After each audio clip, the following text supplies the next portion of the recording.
It was a crisp and sunny day. The townspeople of London were gathering for a special performance. It was of how the 100 Years' War came to be, and how a tyrant of the English people became a good ruler in the time of just one day. Truly a New Year's miracle. Good morning, England. Happy New Year's to all. This is a special broadcast brought to you by taxes. You pay them, I use them. Dan, you forgot what the taxes are called again. Those are tallages, marchettes, and head money. But that's besides the point. It's New Year's. People don't want to be spending their family time paying you silly taxes. You're going to make them very angry. Very angry, I tell you. We'll be right back after this short ad from our sponsors. Hello, citizens of England. I'm assuming you've all heard of the crossbow. Incredibly complex and can take up to 2 minutes to load. But here we bring to you a moving story. The story of a little boy called Timmy. Will you be Timmy, kind sir? Sure.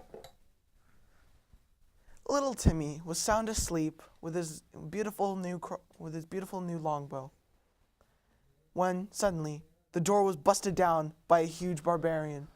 Little Timmy knocked an arrow, pulled back the string, and shot the barbarian. The barbarian fell. Little Timmy was astounded at how it had killed the barbarian, but he was also relieved that his family was safe for another day. The very next day, a knight comes charging into town. Little Timmy confidently points the bow, knocks it, pulls, and shoots the knight. The knight falls down dead. Even with all its heavy armor on? Yes, the longbow can penetrate and has a very long range, 100 yards. My. The disclaimer, though, longbows take 7 years to train with. Little Timmy is not so little and is actually a trained professional. Also, longbows may cause rash on arms, blisters, and severe pain in back and chest areas. If that happens, see your local doctor today. Welcome back to New Year's Miracles. King Dan II and King Mason III were just starting their argument when we left. Let's continue. I'm a king. What's the worst they can do? They're just peasants and serfs. My vassals will crush the rebellion before they even start. You're underestimating your enemy, Dan. They may just be serfs and peasants, but remember, even though they are the lowest social class, they make up the most population. So what? They don't have castles and shiny armor. My army will crush them with their fancy swords. They can't leave their fiefs. They're tied to the land. They couldn't possibly form a rebellion. But what the Tyrant Lord did not know, there was a rebellion being planned. What's this? What? The New Year's rebellion? How could this have happened? I was such a good king.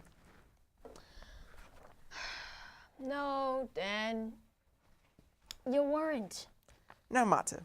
I will annihilate them. General, assemble the army. Crush them at once. General? General, that's an order.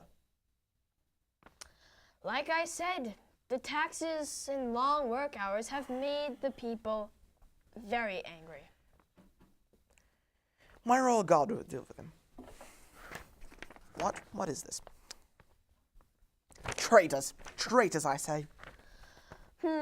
What now? Have your royal soldiers gone to fight for the commoners? Doesn't surprise me, making them guard all day and night at a single door. No matter. I'll bribe them off. Oh, bother, this better be good news. And I have no treasury now. I will have to give up the seat of my family's power. The rebels will lock me in the Tower of London for sure. Unless you are willing to help me? Nope. You've abused your royal power too much, my friend. Be right back to the New Year's Miracles after this quick ad from our sponsors.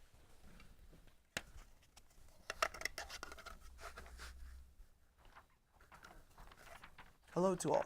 I am Dr. Death. Are you suffering from the King's Evil? Or maybe the Water Elf Disease?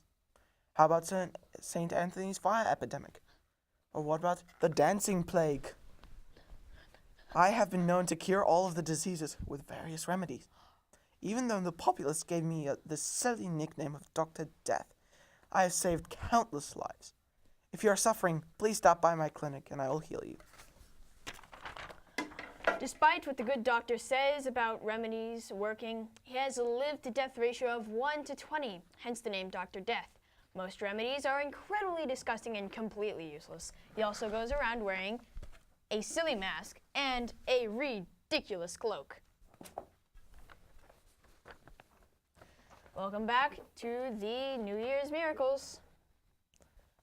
We left off with Dan and Mason arguing. Let's continue, shall we? Fine. I will use the remaining troops to wage war on you and the vineyards of France. They will take over Paris and Orleans. How dare you! I refuse to be friends with such a tyrant.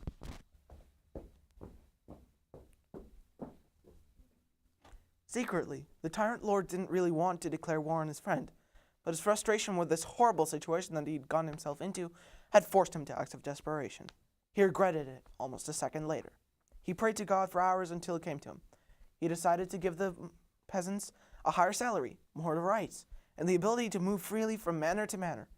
He let the guards pick which door they wanted to guard, and for how long. He also regained his treasury honestly. He also ruled with the ideas of the governed. What a New Year's miracle. This is Dan Coggin, signing off.